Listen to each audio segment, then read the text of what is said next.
Assalamualaikum anak-anak, selamat pagi. Perkenalkan, Tante adalah salah satu orang tua dari rekan kalian.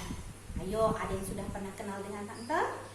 Ya, Tante adalah bunda dari Kayla Nisa Putri Asafra, kelas 2 laut.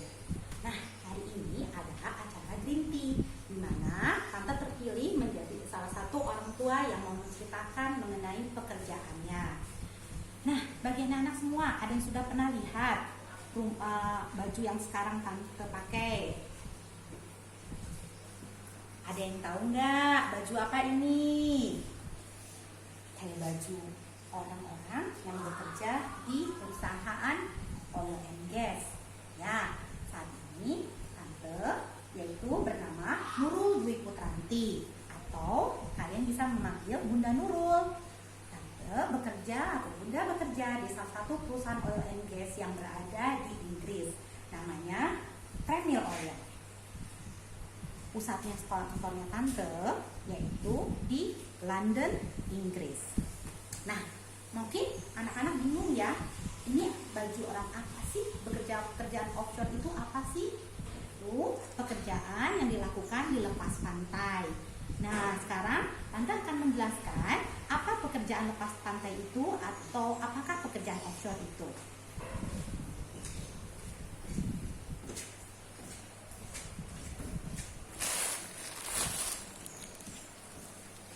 Karena hari ini kita tidak bisa bertemu, maka Tante akan menceritakan di laptop. Nah, ada yang pernah lihat nggak sih? Ini perut tengah laut, ini adalah pengeboran pekerjaan di lepas pantai atau di offshore. Untuk anak-anak yang akan berangkat ke offshore ini tidak bisa menggunakan transportasi apapun, harus menggunakan pesawat charteran charteran atau sewa yang disewa oleh perusahaan. Letaknya Premier Oil ini ada di tengah laut, namanya Laut Cina Selatan, atau ada di suatu pulau masuk Kepulauan Riau atau Kepulauan Anambas, di mana kepulauan itu terletak di tengah-tengah antara Indonesia, Singapura, Vietnam dan Malaysia. Nah, untuk menuju ke sana harus menggunakan seperti yang Tante tadi sebutkan, harus menggunakan pesawat charteran. Ini pesawat yang membawa semua karyawan untuk suatu pulau sebelum menuju ke offshore atau ke tengah laut. Pesawat ini naiknya dari Halim ya anak-anak, dan jarak tempuh dari Jakarta menuju Kepulauan Anambas itu sekitar 3,5 jam. Setelah sampai di Kepulauan Anambas, kita harus berganti pesawat, yaitu menggunakan helikopter. Kenapa harus menggunakan helikopter? Karena landasan atau tempat untuk turunnya pesawat itu tidak besar sebesar airport yang ada di Halim ataupun di Kepulauan Anambas. Ini adalah transportasi yang dipakai untuk menuju ke offshore atau ke tengah laut, yaitu pesawat terbang dan juga helikopter atau disebut juga chopper. Dan perjalanannya, ingat teman anak-anak, untuk menuju dari Jakarta sampai dengan offshore itu jarak tempuh sekitar hampir 4,5 jam sampai dengan 5 jam, tergantung dari cuaca. Nah, tadi anak-anak sudah lihat bajunya bundanya Kayla ya. Kenapa sih Bunda Kayla memakai baju ini? Baju ini didesain khusus untuk para pekerja yang ada di offshore. Jadi, pada saat bekerja, orang yang ada di kapal atau di offshore nanti harus menggunakan PPE atau coverall.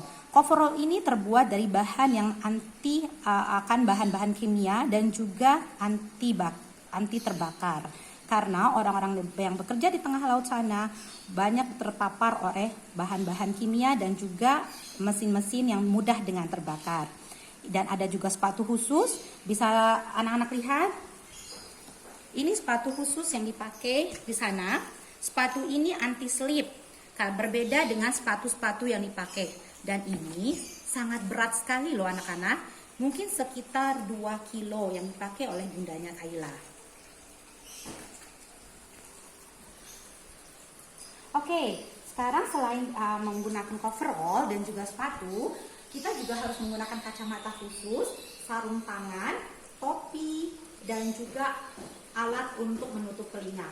Kenapa? Karena di sana itu banyak sekali mesin-mesin yang mempunyai kecepatan yang sangat kuat, sehingga bisa menyebabkan ketulian membawa tuli. Dan juga kenapa kita pakai sarung tangan di sana? Karena banyak sekali alat-alat yang berbahaya, bahan-bahan chemical, dan juga alat-alat yang sangat panas.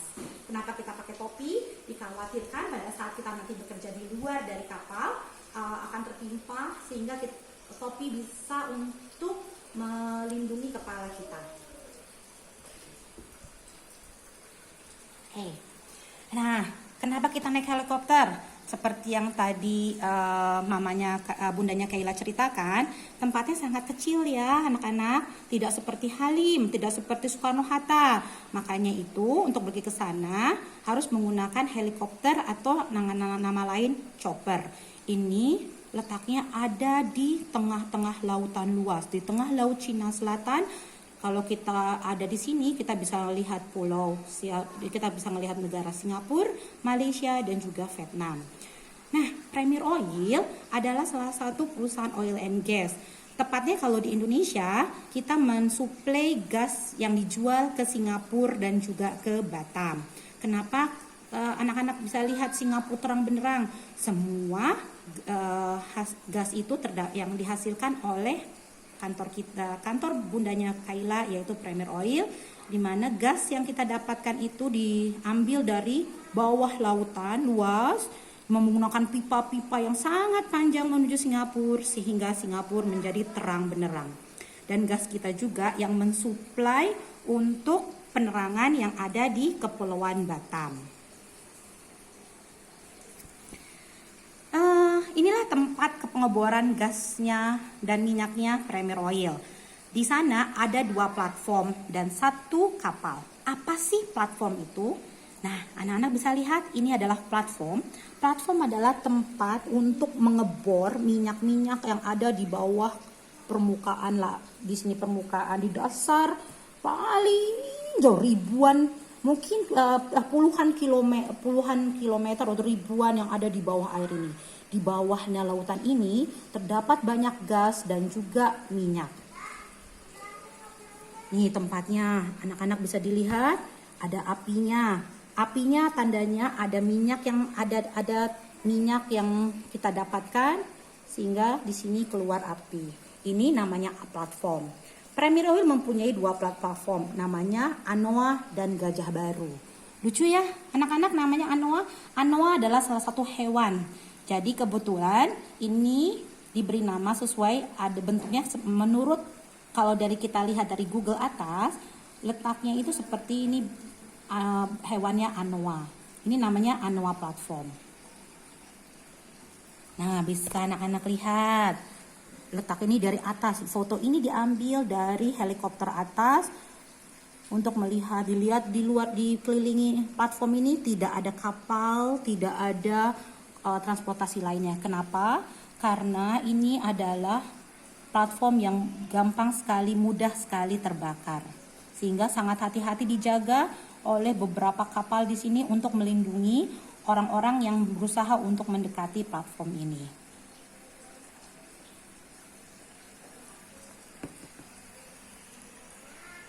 Nah, ini namanya kapal FPSO. Beda dengan platform ya anak-anak. FPSO adalah kapal tempat pemisahan antara minyak dan gas.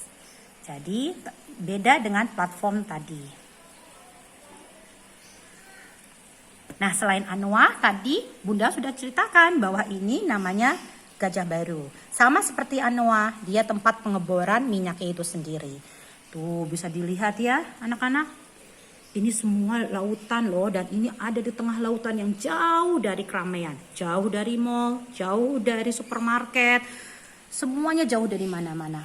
Akan tetapi orang-orang yang bekerja di dalam sini sudah dipersiapkan makanan, sudah dipersiapkan tempat tidur, dan juga ada tempat untuk mencuci baju. Semua kebutuhan orang yang bekerja di sini sudah dipersiapkan oleh perusahaan. Nih bisa anak-anak lihat dari dekat. Di sini penuh dengan alat-alat atau pipa-pipa dan juga mesin-mesin yang sangat panas dan sangat berbahaya. Dan inilah pipa-pipa yang sampai kedalaman laut luas untuk bisa mencari minyak dan gas untuk diambil, dialirkan di bawah dasar laut sini, laut sini sudah ada persiapan pipa-pipa untuk mengalirkan gasnya. Dan ini tandanya bahwa ini ada minyak yang terbakar.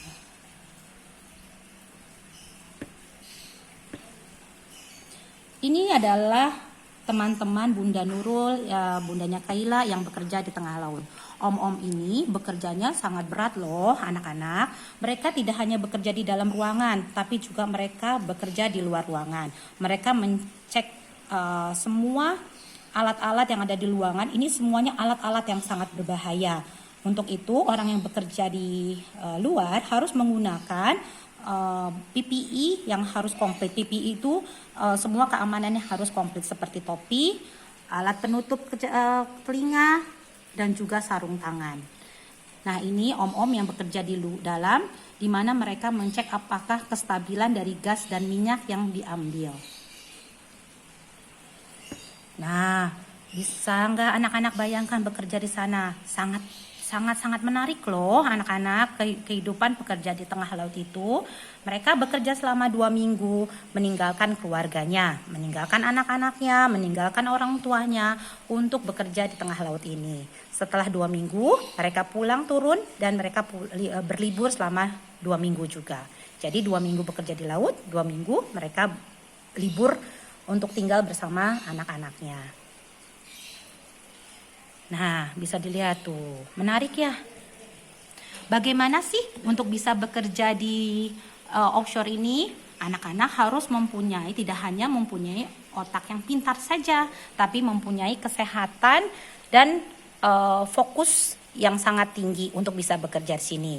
Om-om yang bekerja sini rata-rata mempunyai background pendidikan di mesin, di listrik, dan di dan background pendidikan di petroleum engineer. Petroleum engineer itu ilmu yang mempelajari tentang perminyakan. Nah, inilah om-om nih, kalau lagi habis bekerja, mereka berkumpul di helideck, mereka bisa olahraga di dalam sini, mereka bisa bersenang-senang karena mereka jauh dari keluarga. Bekerja di laut itu sangat exciting, sangat menarik loh anak-anak. Kenapa? Karena kalian harus mencari solusi sendiri, kalian hidup dalam teamwork atau bekerja sama dalam tim. Karena semua yang bekerja situ jauh dari keluarganya. Bagi anak-anak yang berminat untuk bekerja di laut, ayo mulai sekarang belajar yang pintar, belajar yang tekun, dan juga belajar untuk berkonsentrasi. Karena untuk bekerja di offshore harus menggunakan konsentrasi dan ketelitian. Salah mengoperasikan sesuatu itu bisa menimbulkan bahaya. Salah menggunting kabel-kabel yang ada di sana bisa menyebabkan platform atau kapal meledak. Dan bisa dibayangin anak-anak ya, kerja di sana sangat-sangat berbahaya. Karena di sana itu tidak ada, jauh dari tempat keramaian. Untuk menuju ke daratan diperlukan helikopter atau chopper, perjalanan selama sekitar 1 jam antara platform sampai dengan daratan, yaitu kepulauan tempat pesawat kita datang dari Jakarta. Oke, sekarang bagi anak-anak yang berminat dan pengen tahu mengenai kehidupan di perusahaan minyak itu seperti apa, anak-anak bisa menghubungi Bunda Nurul atau Tante Nurul kapanpun juga lewat WA ataupun lewat telepon. Oke, sekarang Tante akan memberikan beberapa pertanyaan nih buat anak-anak yang sudah tadi mendengarkan penjelasan pekerjaan di laut. Nah, pertanyaannya dari Tante yaitu, siapakah nama Bunda atau bundanya Kaila? Nomor pertanyaan kedua, di manakah Bunda Kaila bekerja? Nama perusahaannya ya anak-anak ya. Pertanyaan ketiga, untuk menuju offshore atau lapangan tidak bisa menggunakan transportasi lain. Sebutkan 2 transportasi menuju ke offshore atau ke lapangan. Pertanyaan yang keempat yaitu kenapa orang yang bekerja di laut atau bekerja di offshore harus menggunakan PPE seperti yang Tante pakai. Dan sebutkan apa saja yang dipakai pada saat bekerja di tengah laut. Pertanyaan yang terakhir yaitu apa nama platform yang ada di kantornya Tante atau bundanya Kayla? Platformnya ada 2 ya tadi namanya. Nah, 2 nama, yang namanya seperti nama hewan dan 1 kapal. Sebutkan 2 platform yang ada di Premier Oil. Bagi anak-anak yang bisa menjawab dan jawabannya bisa dikirimkan ke Ibu Yeni, akan mendapatkan hadiah dari Tante, yaitu buku dari Premier Oil. Ini buku yang sangat menarik loh, tentang kembalinya si penyu hijau. Ayo, bagus loh. Ini semua yang bikin dari perusahaannya Tante. Anak-anak, 10 anak yang menjawab benar dan cepat akan mendapatkan satu orang satu buku ini yang nanti akan diberikan oleh Bu Yeni pada saat bertemu di sekolah. Semua anak-anak yang tadi mendengarkan juga akan diberikan gelang-gelang oleh Tante, di mana gelang-gelang ini tanda kenang-kenangan dari Premier Oil untuk anak-anak. Jadi mengingat selalu ya, siapa tahu nanti suatu ketika nanti pada saat perusahaan Tante masih ada di Indonesia, anak-anak bisa mengingat nama perusahaan ini dan mengingat bundanya Kayla. Oke, kalau begitu terima kasih untuk waktunya. Assalamualaikum warahmatullahi wabarakatuh.